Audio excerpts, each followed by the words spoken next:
In a galaxy where entire civilizations whispered the name Vor'Thal in terror, no one could imagine that the creature's fate would be forever changed by the laughter of a tiny human girl. It began on a quiet night over the Pacific Rim colony, the kind of night where the stars shimmered like tiny holes in a black curtain, and the hum of orbital drones echoed faintly through the clouds. Earth's defense satellites detected the incoming object at 2:14 hours. Size, impossible. Energy reading, catastrophic. They thought it was an asteroid. They were wrong. The object crashed into the ocean with a roar that split the sky. The impact triggered tsunamis that erased coastlines and blacked out entire cities. When the smoke cleared, sensors picked up something moving, something alive. The military called it Specimen X9, but in alien archives across the galaxy it already had a name. Vor'Thal the Devourer, a bioengineered apex predator from the ancient war of the Ku-Ren species, a creature designed to hunt entire worlds. 50 meters tall, skin armored with living crystal, eyes glowing like dying suns. It could survive in vacuum, regenerate from near-death, and channel dark energy from cosmic radiation. For 3 days, humanity fought back. Fighter jets, orbital strikes, mechs. Nothing worked. Every missile vanished in the fire of its breath. Every drone melted before its roar. But then, as it reached the ruins of New Kyoto, something unexpected happened. A small child, no older than 7, walked into the battlefield. Her name was Lira, an evacuee lost in the chaos. Her parents had died in the initial strike, and somehow she had wandered through the smoking ruins, clutching a stuffed animal, barefoot, her hair tangled with ash. Drones caught footage of her standing before the Titan, her tiny figure dwarfed by the shadow of its claws. Vor'Thal roared, and the air itself trembled. Yet, she didn't run. Instead, she raised her hand, the one holding the stuffed bear, and said softly, "Are you lonely too?" Silence. For the first time since its creation, the beast did not kill. Its massive head lowered, a glowing amber eye locking onto the little human. Scanners recorded a drop in radiation output. Neural spikes in the creature's biocore shifted from aggression to curiosity. Lira giggled and reached up, touching the creature's claw. Her hand was smaller than one of its talon ridges, but when her skin met its armor, something pulsed between them, an exchange of energy that none of the watching scientists could explain. The girl smiled. The monster blinked slowly, almost like a bow, and from that moment on, the galaxy's deadliest weapon refused to fight. The military called for immediate termination of Specimen X9. Satellites rearmed, nuclear payloads locked, but when Vor'Thal moved to shield the child with its massive body, the entire fleet hesitated. Every thermal scan confirmed the impossible. The creature's energy output had stabilized. Its radiation signature no longer read hostile. It was calm, watching, listening. Inside the command vessel Ares, General Cadence stared at the feed, his voice trembling. "Stand down, don't fire yet." Down below, Lira sat cross-legged in the rubble, talking to the monster as if it were a lost dog. She told it about her home, a small dome settlement by the silver fields of Hokkaido colony, about her parents, who used to call her Little Star, about the bear she carried, Mr. Fluff, who was her best friend until today. Vor'Thal listened. The beast that had once hunted moons now bent its head low, letting the tiny human's words echo through the vast chambers of its mind.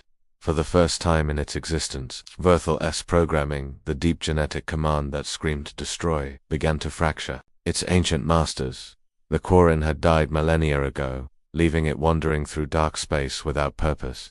It had followed an instinct: consume, survive, repeat. But this child, this fragile being, was showing it something else, something irrational and profoundly alien to its kind: compassion. Over the next few days, scientists watched in disbelief as Lira and Vor'Thal interacted. She brought it scraps of metal like snacks, and the beast responded by lowering its head, letting her climb up to its glowing crystal armor. She laughed when it rumbled, not in fear but joy.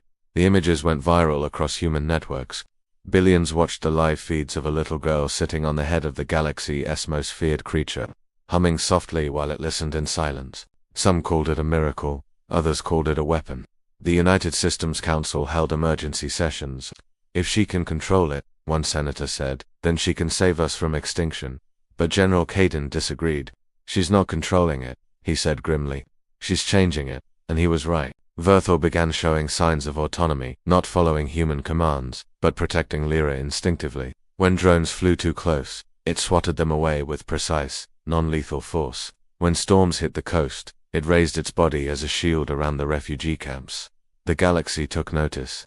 Far beyond human space, alien empires monitored the transmissions with growing unease. The name Vor'Thal was legend, a relic of their ancestors' nightmares, and now it had returned. With a human child sitting on its shoulder, laughing into the wind. The supreme warlord of the Vor'Thal Dominion spoke the words every intelligence agency feared. If the Devourer no longer serves the old codes, then it must be destroyed before it learns love. And so, across the stars, a fleet began to move toward Earth. The first to notice were the deep space telescopes orbiting Titan. Thousands of signatures, ion trails, brighter than anything seen before, converging toward Sol at impossible speed. At first, the analysts thought it was a data error. Then the reality hit. The Vor'Thal Dominion had mobilized its entire armada. 10,000 warships, each the size of a mountain, forming a wall of light across the void. Their goal was simple: destroy Vor'Thal the Devourer before it could evolve beyond its creator's design. On Earth, alarms blared across every colony network. Defense satellites realigned. The orbital mechs, half repaired from the last battle, scrambled into formation, but deep inside the command bunker beneath ruined New Kyoto, the focus was on one thing: Lira and the beast. The girl was asleep, curled between the ridges of Vor'Thal Sama. Her small heartbeat resonated through the creature's chest cavity like a drum of life. Vor'Thal stood motionless under the rising sun. The once dark plates of its armor now shimmered with faint blue veins, signs of biological metamorphosis. It was changing, absorbing something beyond science. When Lira awoke, she found Vor'Thal gazing at the horizon. "Are you sad?" she asked, rubbing her eyes. The creature didn't answer in words, but a soft vibration rippled through its body, a hum that translated in her mind as a feeling: danger is coming. Moments later she saw them, streaks of light descending from the heavens. The sky cracked open, columns of plasma fell like rain as the first alien warships entered atmosphere. The ground shook. Humanity's defenses fired upward, but their weapons were nothing compared to the burning elegance of the Vor'Thal fleet. From orbit, Admiral Score of the Dominion observed coldly. His species remembered the ancient wars, the horrors wrought by Vor'Thal's kind. "End it," he ordered. No half measures. Missiles rained down, cities vaporized, oceans boiled, and yet Vor'Thal stood unmoved. When the first bombardment struck, the creature raised its claws to the sky. Shields of raw energy burst outward, an instinctive defense never documented before. The shockwave spread across kilometers, deflecting plasma fire into glowing arcs. The little girl clung to its shoulder, eyes wide. "They're scared of you," she whispered. The beast turned its massive head toward her. For a moment, its eyes flickered, not red as before, but soft amber. A low growl resonated through her bones. "No, they are scared of what you made me become." The words didn't come from sound. They appeared in her mind like thoughts whispered through eternity. Lira gasped. She could hear him. All around them, the alien fleet reformed, preparing their final strike. Humanity's defenses were failing. Every city was under siege. And yet, in the ruins of New Kyoto, one child placed her hand on the chest of the galaxy's deadliest creature and said, "Then let's show them what love can do." Vor'Thal's body erupted with light blue fire cascading through its veins, cracking the ground beneath. The Devourer had awakened. Not as a weapon, but as a guardian. The first blast of plasma fire struck with the fury of a dying sun. Mountains split. The atmosphere ignited. Every defense system on Earth went dark. Humanity's hope flickered and then roared back to life in the form of one impossible creature: Vor'Thal. From orbit, the Vor'Thal fleet saw what should have been their victory turn into chaos. Energy readings from the surface surged beyond measurable limits. The creature's biothermal output, previously destructive, had stabilized into something new: harmonic radiation, resonating in perfect frequency with the planet's magnetic field. It wasn't consuming energy anymore. It was channeling it. Lira clung to its armor as Vor'Thal rose to full height. The blue light coursing through its veins pulsed in rhythm with her heartbeat. Her thoughts, her will, flowed into him like electricity. She didn't understand how, only that they were now connected. "Let's protect them," she whispered.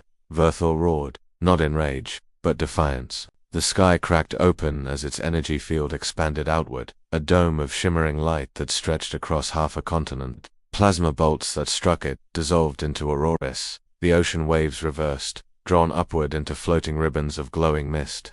The humans below looked up, weeping, as their enemy's fire became the light of their salvation. In orbit, Admiral Score snarled, "All ships full discharge." obliterate the surface. Thousands of beams converged. The sky turned white. And then silence. When the light faded, the fleet's sensors screamed with distortion. A wave of feedback tore through their systems. They weren't just firing at a monster, they were firing into a living conduit. Vor'Thal absorbed the energy, his armor flaring brighter than a star. Every impact fueled him, every blast made him stronger. He opened his jaws, and a spiral of pure energy, the fusion of human love and alien power, erupted outward. The blast tore through space, slicing the first wave of battleships in half.